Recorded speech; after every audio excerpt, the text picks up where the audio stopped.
Sure, yeah, no problem. For those of you that don't know who I am, my name's Exalt or Drake. I'm a professional Valorant player for the Pittsburgh Knights, and that's pretty much it. I stream and I play Valorant. That's what I do. And he goes to the gym as well. Speaking of which, there are, I think there's there's a lot of events going on this weekend, but you're at the gym. Can I get like a daily schedule for someone like yourself? It seems like you like to compete, but you like to take care of yourself. So wake up to go to bed. What's a daily schedule like? On a regular day, my schedule's actually messed up. I'm getting back on it, but on a regular day for me, I'm up at 5, 6 o'clock in the morning. I'm hitting the gym. I'm getting it done early. I get home at around 7, 8. I help my family with whatever they need help with. Then I go ahead and ideally, if I have the time, I'll get a morning stream in. Then I'll have practice that starts around maybe 2, 3 EST. I play till about 9, 10 EST. Watch a couple VODs afterwards, and then I'm in bed by 11, 12 o'clock. Dude, that actually might be one of the healthier schedules I've heard in a long. I don't know if you've been peeping the tweets. I've been asking a lot of people out there their sleep schedules, and you said yours was messed up. That's actually sounding pretty healthy. Well, right now it's a little bit messed up. If I was a little more disciplined, I'd be up at exactly 5 a.m. every morning. So it's been a little wonky. Some days it's 5:30, some days it's 6. The discipline's a good thing, man. It helps. It helps. Dang, dude. Okay, I feel like that's kind of a rarity. Obviously, everyone has their own thing, and I think esports is like slowly coming to its own and like adjusting their schedules more to what athletes might be doing. Maybe not full on, right? Gaming hours. We all know it's late into the night. But I was talking to a lovely Valorant lady earlier, and her schedule was literally flipped of a human's. She literally was going to bed at like 5 or 6 a.m. And I was like, what the frick is going on here? Yeah, so that's the gamer schedule for you. I always tell people that I'm teammates with, I was like, if you discipline in the game comes with winning champions, right? Championships are won by players who are very disciplined, right? So if you can't get up in the morning and make your bed, what makes you think you're going to put in that extra 30 minutes to an hour of work after practice every day to get you to that level? So that's my mindset when I think about stuff. If you fail in one area, you'll fail in all areas. Speaking of which, what got you into this whole space? Well, what got you into gaming? What sparked this? My dad actually got me onto Counterstrike when I was 9 years old. So I'm a big Counterstrike baby. I've been playing Counterstrike for a really long time, and yeah, it's a blessing, man. When I got into my late teens, I realized that I could really make a career out of it. So I just full sent it, and here I am. No regrets. Dude, I feel like everyone's story is like my older brother got me into Counter-Strike or got me into esports. Can you elaborate on that? Like how your dad got you? Because that's sick.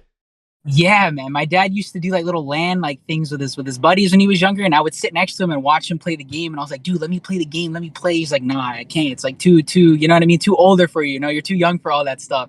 And eventually he budged. He got me the PC, and at first I can only play in servers with him because I was a kid and people used to make fun of me and shit. So, that was it, man. I was just playing video games, Counter-Strike with my dad, gun game, regular servers, D2, and it was fun, man. I really enjoyed that part of my childhood. Dang, that's such a cool story. So speaking of which, what were your first games then besides Counter-Strike? He said he kind of bent a little bit, got you the PC. What age was that? About 9, 10 years old. Oh, okay. So yeah, nice I started at that age. I got an Xbox there. I had first originally it started with the Xbox, and then I got a PC. So I was playing Halo and Gears of War when I was young, and then I moved over to the PC. So I swapped between the two pretty much my entire life. So the struggle that people have between the analog sticks and the keyboard, I don't have. I can make the swap pretty easily because I've been doing it since I was a kid. Yeah, I've been doing it since I was a kid. What are your thoughts on that whole debate, right? We got a lot of big debaters out there when it comes to the input selection. You got any thoughts on that? Aim assist is aimbot. It's cheat codes. It's hacks. Anyone who thinks otherwise, hey man, do your research. That's why it's there. That's why it's there, man. You are posting. Hey, I respect it though. You know what I mean? To be good on a controller and play at the top level is still a respectable thing. It's just you got a little bit of help. We don't get help. We have to earn it. That's all I gotta say. We have to earn everything that we do. There's no freebies. You miss a shot, you miss a shot. Yeah. Yeah. So that's how I think of it. I just love talking to other people, having them say their 2 cents. I got the chance to talk to Myth a while back about he sparked a huge debate between controllers and PC players, and it was. I should say controllers and mouse and keyboard, and it was a whirlwind. I love hearing pro perspective because I love that bit of beef between mouse and keyboard and controller players. But hey, you've had your sense. That might be clipped out there. When it came, you're a Counterstrike man. At what point were you like, Valorant's the move? At what point in your young career? Well, to be quite honest with you, I had quit gaming at that time. I was done. I had started my own business. I was focusing on life. I was still playing video games, but as far as like that professional dream, it kind of just died for me.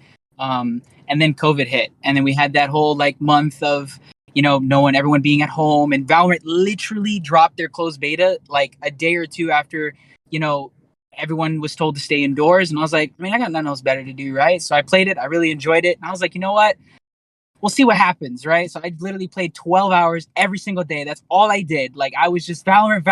I just wanted to see where I could do in a month and a half of the time that I had. And I was like, if I can get to where I think I can get, then I'll give it one last shot. And I was at a pretty, I got, after like 2 years of not touching a keyboard and mouse competitively, I was able to get to a pretty respectable skill level. And yeah, I full sent it. And, I'm very grateful for the risk that I took. It was a pretty big risk, but I'm happy that I did it.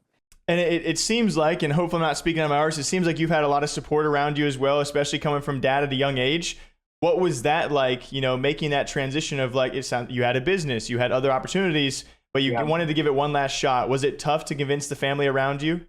Yeah, it was very tough. And it comes from a loving thing, parents, they always want the best for you, right? And, they want you to kind of take into account all the avenues and all the eggs, and really make sure that you're making the proper decision. I chose to skip out on college, which was something that they weren't very happy with, but they trust me, and they're just looking out for me. So it was rough in the beginning, but once I said, hey, listen, look at esports as a space, look at these streamers, look at everyone, and I showed them the numbers, I gave them the proof, and I was like, this is something that I can do. And then I showed them that I could do it. Like, I showed them areas where I proved myself in a tournament or something of that nature. I was like, I could really do this if y'all just give me the time. So we like agreed. I was like, just give me the rest of, I think it was 2021. It was back in like April or something. I quit my job, and I was like, yeah, that's it. Like, I'm full in, I was like, just give me to the rest of the year. And if nothing happens, I'll hang it up again and I'm good. And they agreed. And that's where we are. And they are very supportive parents. They keep me accountable, which is very necessary. Yeah, 100%. It sounds like, you got a level head on you, and they understand the space just about as much a parent could. I've tried to explain it to my mom, and God knows that's a tough conversation to have, but yeah. it's really cool. Like, obviously I love my parents to death, but like you said with your dad, having him a close hand on, like, he understands gaming. I still feel like that's kind of rare, and it's really cool when you come across those kind of stories. So when did Pittsburgh Knights come into the picture? At the time when we were playing, or I was playing Valorant, I think it was like 2020, or I forget. Like 2020. I forget where I was at, but I was on a free agent roster, and we were playing in the VCT, and we ended up upsetting T1, and that had like 100,000 people, and I had like by far the best series I've ever played in my life. And I remember winning that, and I was shaking. And after I won, I literally went and I hugged my mom, and I was like, dude, I just did it. Like you have no idea what I just did tonight, but please understand that, like, this is going to change. Like, a lot of things are going to change for me moving forward from this point. And that from there, I had friends who were already into the Knights, and they had witnessed that performance, and they had to scoop me up. Dude, it's so cool finally hearing all those stories out there, because I've gotten the chance to talk to a few people over the last few days. One was Emily from TSM, and she was like, yeah, like, we made grand finals of a pretty big event. They lost, but she was the MVP of the series. And so she was super sad, super down. Despite them losing, she showed off such a great performance. TSM came knocking. So, like, you literally never know what's coming next. You never know what's around the corner, which is like crazy to see you guys actually speak to fruition. Yeah, it's crazy to think about, man. It's good times. I'm really grateful. And hey, I would do anything to go back and feel that feeling I had to win that series, to be the underdog and win and do it in front of all those people, and just finally, like, just see just a small amount of hard work paying off. It's a nice thing. It's really nice. Yeah, I feel like those moments come around, and it's tough to live in them.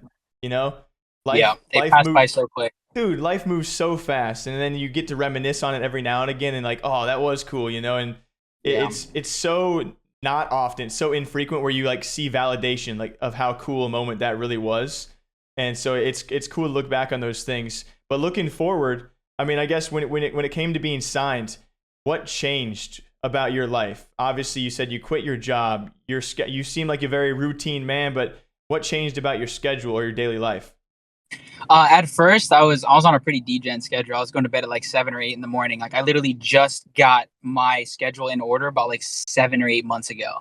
So like I was just doing any kind of grind I could do until I made it. And then I always told myself when I make it, when I'm there and I'm comfortable, or at least I'm getting some sort of paycheck where I can sustain myself, then I'll make the necessary change and go from there. So I think it was getting signed and being able to do it full time is kind of what got me in a more healthy state of mind in terms of taking care of my body and doing what I need to do outside as well as inside the game.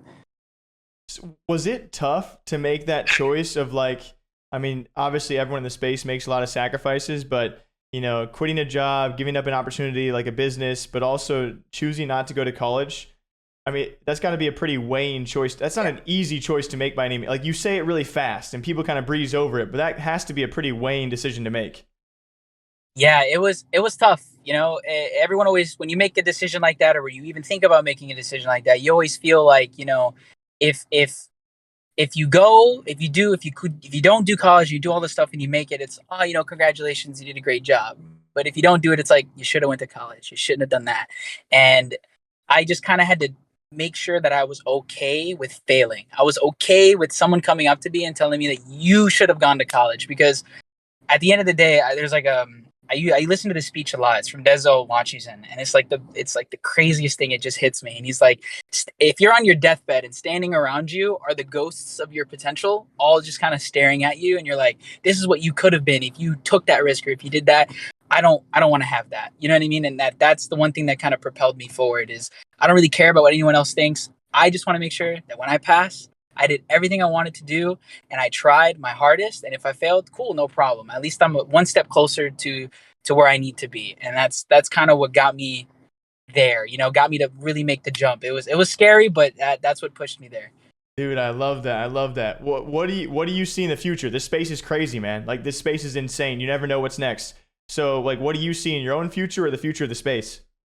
Ever since I was a little kid, I dreamed about playing on the international stage, pulling up trophies, not just one trophy, trophies, winning multiple major events, and just going big and doing it big. I think the biggest thing that I always explain to people is that when it's all said and done and I'm done and people talk about who's the like one of the best players in Valorant or whatever, I want someone to like always be like, oh, what about Exalt? Kind of like when people talk about basketball, Kobe, Jordan, all these people. Anyone talks about basketball, you always get Jordan and Kobe, right? Like I want to be that good. You know what I mean? So that's like a very high standard I set for myself.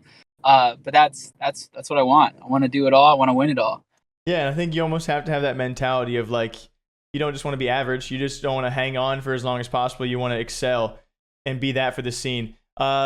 You seem like you have a lot set in terms of a daily life, and it seems like you have a lot of a well thought out process of whether what you want to attain or what you want to daily goals you set for yourself. If there was a piece of advice you could give to someone out there watching who is maybe pursuing esports or pursuing being a Valorant player or whatever it might be, what would your piece of advice be? My piece of advice would be, would really to be to just sit down and really kind of just talk to yourself and really assess why you want to be a pro and why you want to compete, right? And understand what that goal is, and then set that goal at the very top, and then set small little milestones and understand that you got to take it day by day. It's like going to the gym. You go for a week, you're not going to see anything. You do it for 6 months, you're going to see something. So I think people really need to understand that they need to fall in love with the process and understand that failure comes with it, and failure is important. It's extremely important.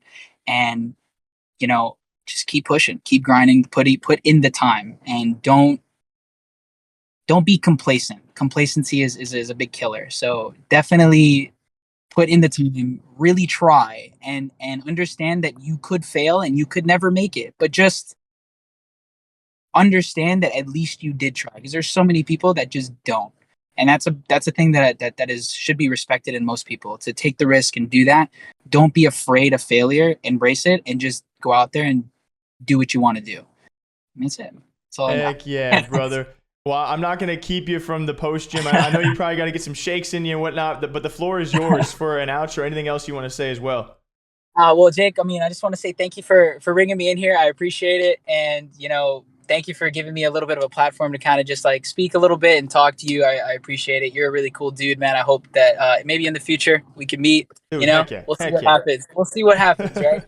But as far as that goes, thank you guys. I appreciate it. If you know me from the Valorant scene, what's up? I love you guys. If you don't know, you'll see me around if you play Valorant. Thank you guys so much. My name is Drake or Exalt from the Pittsburgh Knights. Thank you. I appreciate it.